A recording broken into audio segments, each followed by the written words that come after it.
It's just me tonight. It originally was going to be me and my colleague Julia, but she's sick, so I'll be going it alone. Like they said, I've been in Zurich for about 5 years. I'm a speech therapist, but I'm from the US, and so I trained there and got some of my experience there before working with mostly expat children, 18 months through high school years, and also adults, either who've had stroke or want to work on reducing their accents. We're going to be talking about speech and language development. What is speech? What is language? What's considered typical development? And how does bilingualism or multilingualism play into that? Normally when people hear speech therapist, they just think speech. They think, I know a student or my child is having trouble with their THs or their Rs or their Ss, and this is speech. It's articulation. Here's a chart of typical speech development, just for English. I do sometimes get inquiries about students who don't have clear speech, and as you see, they can be like 7 and still be making mistakes, and it's considered normal, depending on the sound. Not every language has the same sounds. So there are different sounds, and there are different ages at which children acquire the sounds. And these are just to give you 2 ideas of, like, for instance, the sounds that are only in English, like and j and versus sounds that are only in Spanish, and then shared sounds.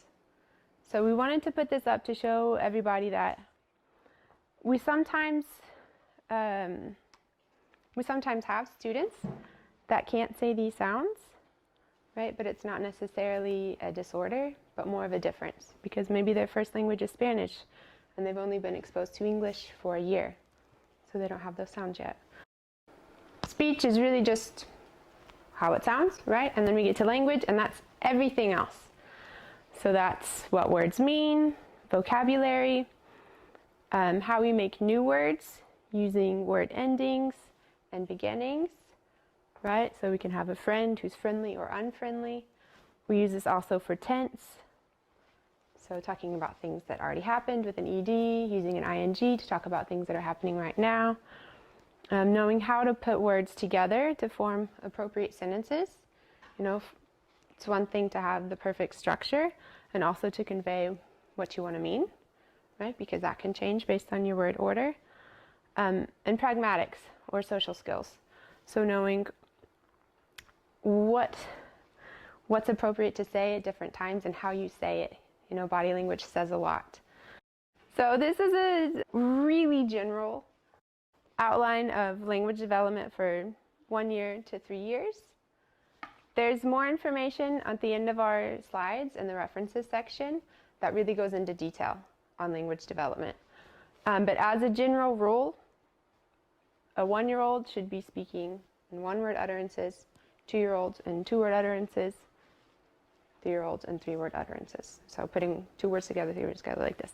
So this is true for if it's a monolingual environment, bilingual environment, doesn't matter, it's the same. And this is just more language development for 4 to 6-year-olds. As you see, by the time a child's 6, their language is quite complex. They can do a lot. They can answer really complex WH questions of all types, use all kinds of word endings to convey their meanings, and start to get some of these exceptions to grammatical rules, like irregular past tense, run and ran, all of these things. Again, this is really brief, but in the references, if you guys want to know more, there's really detailed information on language development. This can be for monolinguals, for bilinguals, for multilinguals. But when learning a language, these 5 variables have to be met. So we have to have a good quantity of language input, meaning a lot of it. You have to get a lot of exposure to any language in order to learn it. You have to have a good quality of language input, meaning a native speaker or somebody highly proficient. You have to have a variety of contexts and exposures. These 2 kind of go together. Different contexts and different environments, right? So home, school, playground, soccer, extracurriculars. lots of different environments. So there are different social rules that go along with these different environments. There's different vocabulary that goes along. And then the attitude and motivation of the child.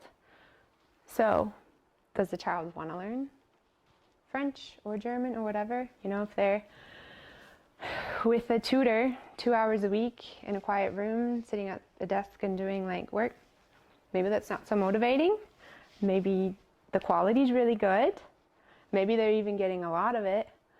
But if they're not having a lot of different environments and contexts, if it's not fun and motivating, then maybe they're not going to learn so much, right? So we have to take that into consideration. I mean, I've had parents that really want their children to become stronger in English, and they request more time with me. Like, okay, that might do it, but why don't you try, if it's just for added language exposure, something fun. Put them in soccer, right? Where all of their peers are speaking that language that you want them to learn. And then it becomes motivating and engaging, and they pick up more language from peers than they do a lot of times from adults. We have two types of bilingualism: simultaneous and sequential. So a simultaneous bilingual or multilingual starts learning two languages at the same time before age 1 and up to age 3. So this would be like my son. He's 19 months old. I speak English to him. My husband speaks French, and then he gets Swiss German in the Krippe. So he's got 3 languages going on. He's a simultaneous language learner. I am a sequential language learner. I only knew English till not that long ago. My German is really not so great, to be honest. I'm definitely a sequential learner. A simultaneous language learner has 2 or 3 or however many separate language systems, but they all interact together, right? So it's not like this sequential language learner, I have to sometimes translate things in my mind from English to German before I say what I want to say. It doesn't work like that for simultaneous language learners. It all works together. The 2 systems interact. The child is not 2 monolinguals, and milestones in language development are attained around the same ages. I have my pediatrician tries to tell me otherwise. I have so many people come to me and think that their child is okay because they're bilingual and their language is delayed. I think it's normal. But it's not. As long as a child is getting, again, I'm not going to go back, but those 5 variables, quantity, quality, different environments, different contexts, and have the motivation, they can develop as many languages as they want. And all around the same time frame. A lot of the old recommendations, they're not based on research, because the research is relatively new. It's not being, when a lot of these professionals maybe were in university, it wasn't common knowledge. But there's really been a push in the last 10 years to learn more about it. Development in sequential language learners. So this is like me. There are 4 general stages of development. So if you think of say a student from the US comes to Switzerland and they go in one of the local schools, they're probably first going to try and use their first language in the playground and school because it's always worked before. Why wouldn't it work now? And then they realize, oh, it's not English around here. So they may go into a nonverbal period where they really start taking in all of the language, processing it, learning it, and they understand a lot, but they're not able to have a lot of output yet. Then we get into a telegraphic phase, where communication really starts happening, but it's not fluid, right? They can get their point across, but it's choppy. And then we have a productive use of the second language. So really they're speaking it at this point. So 4 pretty clear stages. And after 21 months, sequential learners had skills in the normal range of monolinguals of that same language. Keeping in mind that they have those 5 variables met, right? Always have to keep that in mind. You have to have good quantity, you have to have enough, you have to have a good quality, all of these different things, and then it's attainable. There's not loads of research available on simultaneous trilingualism, but there's no evidence to suggest that children can't do it. It just becomes a matter of time, right? To have enough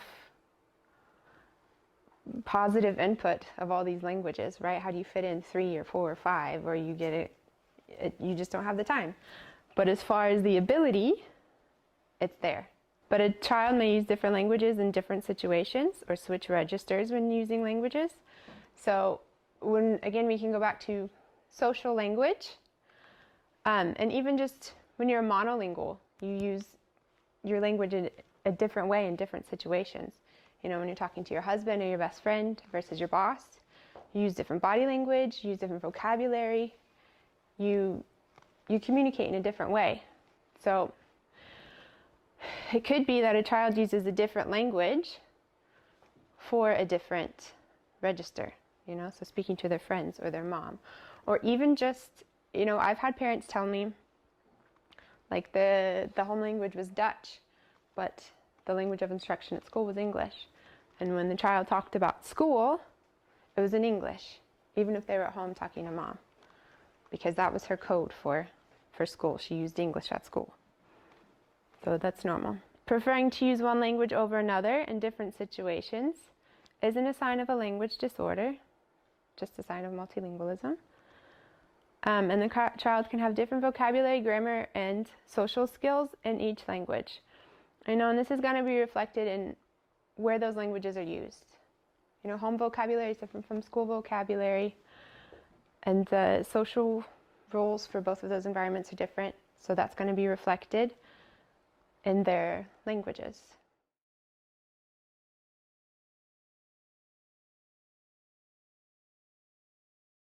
I've not really told you guys what a language disorder is. It's like a learning disability in language. When a child is born, well, they don't have the ability to learn language the way that other children do.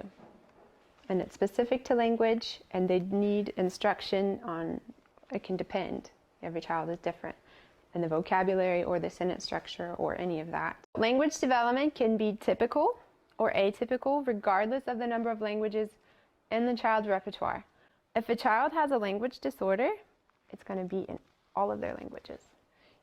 Cannot have a language disorder in English, but not in German, because it doesn't have to do with the language. It has to do with the underlying system that we talked about a bit before when we were talking about simultaneous language learners versus sequential.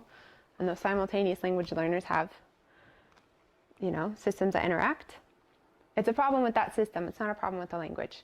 Healthy linguistic development can be achieved in all of their languages, and having a different number of words in each language is normal. So it again goes back to, what's the language used for? Where is it used? How often is it used? In the past, some therapists have recommended that one parent should speak one language.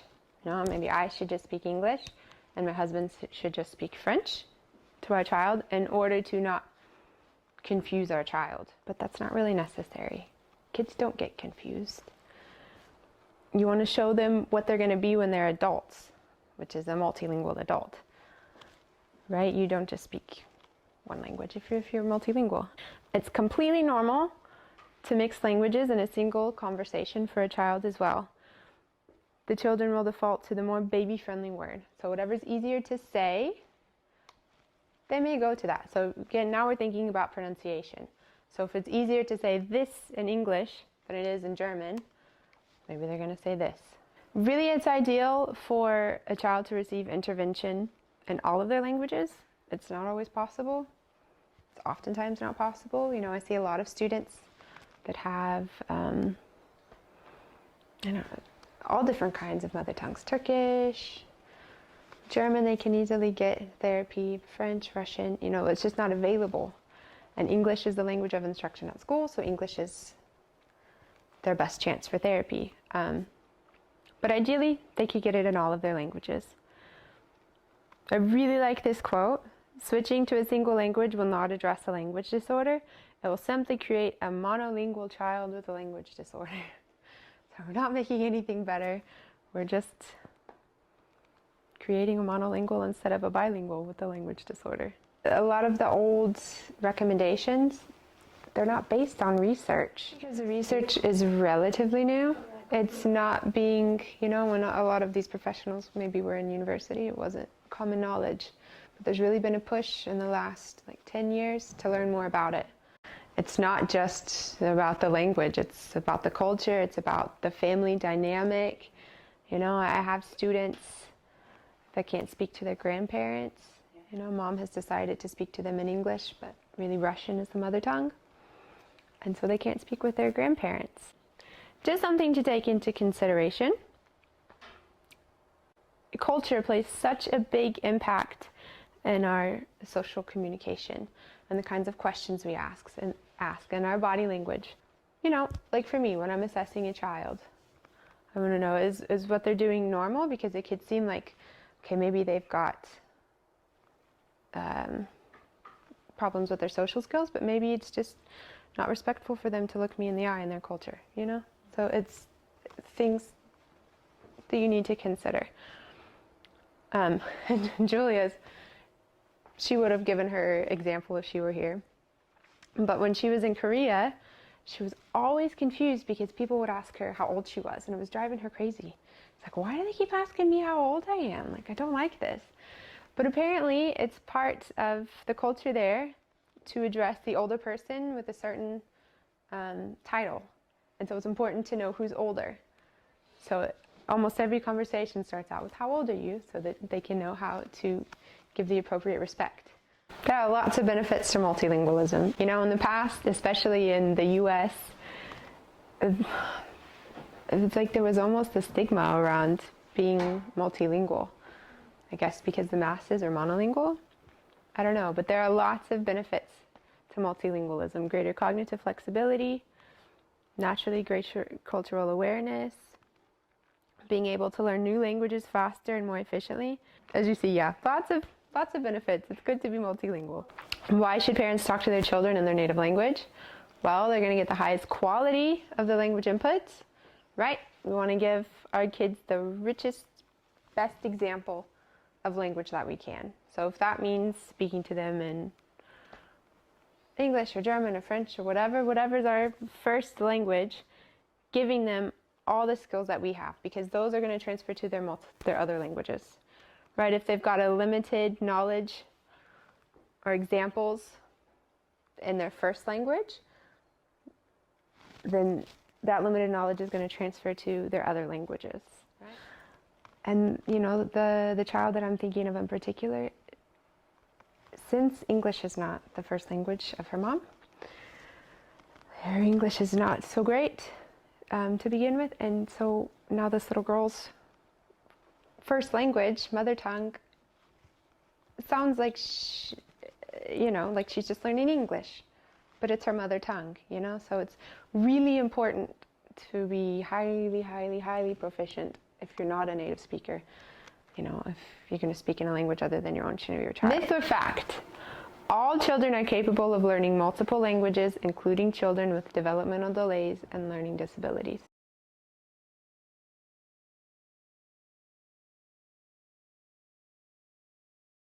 Myth or fact? Bilingual children who mix languages are confused and sound uneducated. But this one is a myth. So they may use different words from different languages, but they're not confusing their languages, right? We talked about this a little bit before, code switching. It's normal and grammatical, and it serves a purpose. Speak the language you're most comfortable speaking. Children are given rich language models and can interact best with other members of their community. These are all points we've talked about previously in this hour. So, myth or fact, bilingual children who stop speaking their first language have a language disorder or learning disability. Myth.